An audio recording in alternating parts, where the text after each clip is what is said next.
അനുപല്ലവി എന്നൊരു പെൺകുട്ടി വിളിച്ചെല്ലാം പറഞ്ഞിരുന്നു. എന്നെ കൊണ്ട് എന്ത് സഹായമാണ് മേഡത്തിന് വേണ്ടത്? ഇത് നിങ്ങളുടെ കടയിൽ നിന്ന് വാങ്ങിയതാണോന്ന് മോഡൽ നോക്കി പറയാൻ പറ്റില്ലേ?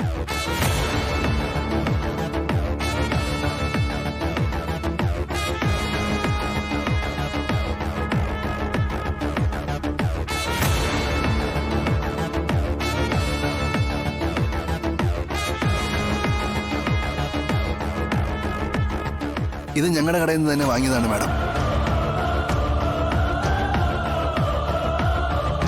3 ദിവസം മുമ്പ് കല്യാണ ആവശ്യത്തിനായി സത്യാമ്മ മാഡം വന്ന് വാങ്ങിയിട്ട് പോയതാ. അത് ഉറപ്പാണല്ലോ അല്ലേ? ഉറപ്പാണ് മാഡം. ഈ മോഡല് ഇതുപോലത്തെ ബ്രേസ്ലെറ്റ് ഇത് ഒരെണ്ണമേ ഉണ്ടായിരുന്നുള്ളൂ. അതുകൊണ്ടാണ് എനിക്കിത് കൃത്യമായിട്ട് പറയാൻ പറ്റുന്നേ. ഈ വിവരം കോടതിയിൽ വന്ന് പറയുന്നതിൽ എന്തെങ്കിലും ബുദ്ധിമുട്ടുണ്ടോ? ഒരു ബുദ്ധിമുട്ടുമില്ല. ഒരു നല്ല കാര്യത്തിന് വേണ്ടിയിട്ടല്ലേ, അതും ഞങ്ങളുടെ കടയിലെ ബ്രേസ്ലെറ്റിനെ കുറിച്ച് പറയാനല്ലേ. ഞാൻ വരാം മാഡം.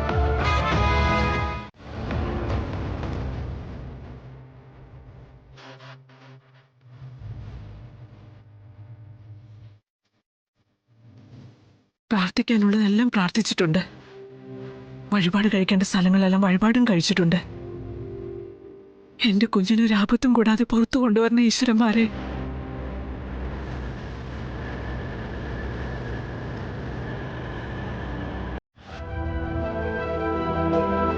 മോനെ, അല്ല, വിഷ്ണുവിനെ കൊണ്ട് അവര് വന്നില്ലല്ലോ.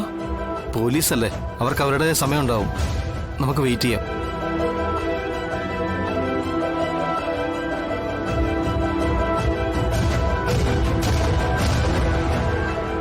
തള്ള മകനോടുള്ള സ്നേഹം കാണിക്കാൻ കെട്ടിയൊരുങ്ങി വന്ന നിപ്പുണ്ടല്ലോ. മകന് തൂക്കുമരം കയ്യെത്തും ദൂരത്ത് നിൽക്കുമ്പോഴും ചമയത്തിന് ഒരു കുറവുമില്ല. വിഷ്ണുവിനിപ്പോ കണ്ടകശനിയാ സത്യാമേ. അതവനെയും കൊണ്ടേ പോകൂ. ശിവഭഗവാനെ വിളിക്കും, മകനെ രക്ഷിക്കണേ എന്ന് പ്രാർത്ഥിക്കും. വിളി ഇപ്പോഴാണെങ്കി പെട്ടെന്ന് കേൾക്കും. കാലിന്റെ തിരുമുറ്റത്തേക്ക് വലതുകാലം പൊക്കി നിൽക്കാണല്ലോ മകൻ.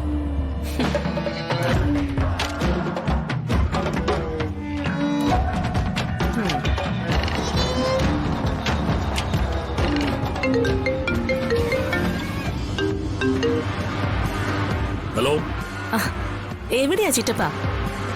അവനെ ഇങ്ങ് വേഗം കൊണ്ടുവാ. അവന്റെ വിധിവാചകവും പോക്കറ്റിൽ ഇട്ടുകൊണ്ട് ജഡ്ജിതെ തെക്ക് വടക്ക് നടക്കുക.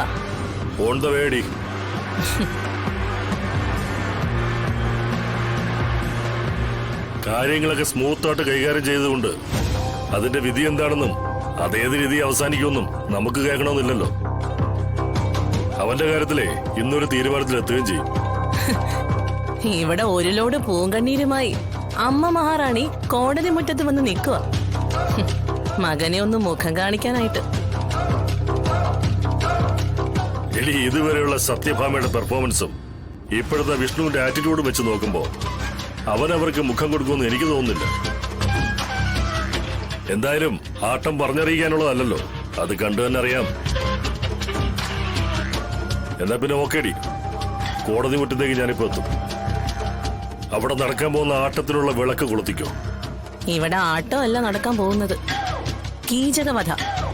പ്രതിക്കൂട്ടിൽ കയറ്റി നിർത്തിയുള്ള നിർത്തിപ്പൊരിക്കൽ.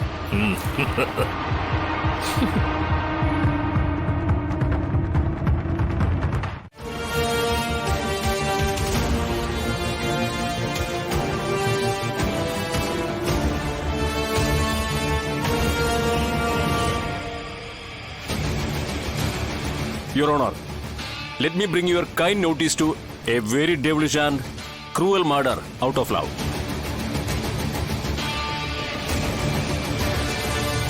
It is so cold-blooded that it shocked the very human conscience. ഇതൊന്ന് മലയാളീകരിച്ചാൽ നീതി ദേവതയെ പോലും ലജ്ജിപ്പിക്കുന്ന തരത്തിലുള്ള ഒരു കൊല.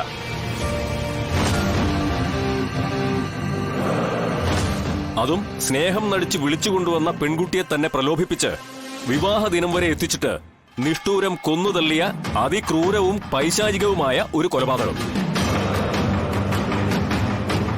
അതെന്തിനു നടത്തി, അതെന്തിനു വേണ്ടി നടത്തി, ആര് നടത്തി? ബഹുമാനപ്പെട്ട കോടതിക്ക് മുമ്പാകെ എനിക്ക് ബോധിപ്പിക്കാനുള്ളത് മനുഷ്യ മനസാക്ഷിയെ ഞെട്ടിക്കുന്ന അല്ലെങ്കിൽ ഞെട്ടിച്ച ഒരു കൊലപാതകത്തെക്കുറിച്ചാണ്. I objection your honour. എന്ത് ഒബ്ജക്ഷനാണ് മിസ്റ്റർ അർജുൻ? പ്രോസിക്യൂട്ടർ പറഞ്ഞു തുടങ്ങിയിട്ടേ ഉള്ളൂ, വിസ്താരം പോലും ആയിട്ടില്ല. You proceed mister Ameer. Thank you, your honour. എന്താണ് നിങ്ങളുടെ പേര്? വിഷ്ണു. ജോലി? ഇപ്പൊ പ്രത്യേകിച്ച് ജോലിയൊന്നുമില്ല. നേരത്തെ എന്തായിരുന്നു? ഒരു ഹോട്ടൽ ബിസിനസ് ഉണ്ടായിരുന്നു. അതിനു മുമ്പ്?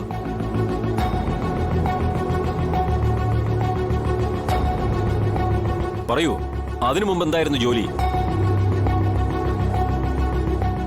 I objection your owner. കുറെ കാലങ്ങൾക്ക് മുമ്പ് നടന്ന കാര്യങ്ങളിലേക്ക് എന്റെ കക്ഷിയെ മനഃപൂർവ്വം കൊണ്ടുപോയി. വാദിഭാഗം വക്കീല് മനഃപൂർവ്വം ഈ കേസിന്റെ ഗതി തിരിച്ചു വിടുകയാണ്. എന്റെ കക്ഷിയെക്കുറിച്ച് ബഹുമാനപ്പെട്ട കോടതിക്ക് തെറ്റായ ഒരു ധാരണ നൽകാനുള്ള ശ്രമമാണ് പബ്ലിക് പ്രോസിക്യൂട്ടർ നടത്തിക്കൊണ്ടിരിക്കുന്നത്. ഇത് അനുവദിക്കരുതെന്ന് താഴ്മയായി അപേക്ഷിച്ചുകൊള്ളുന്നു. You proceed mister Ameer. Thank you, your honour. പറയൂ, ഹോട്ടൽ ബിസിനസിന് മുമ്പ് എന്തായിരുന്നു നിങ്ങളുടെ ജോലി? ഐ മീൻ, എന്തൊക്കെയോ പണസംബന്ധമായുള്ള ക്രയവിക്രയങ്ങളൊക്കെ നടത്തിയിരുന്നില്ലേ? അമ്മയുടെ ഫിനാൻസ് സ്ഥാപനങ്ങളായിട്ട് ബന്ധപ്പെട്ട്. Yes or no? നടത്തിയിരുന്നോ ഇല്ലയോ അത് മാത്രം പറഞ്ഞാൽ മതി. നടത്തിയിരുന്നു.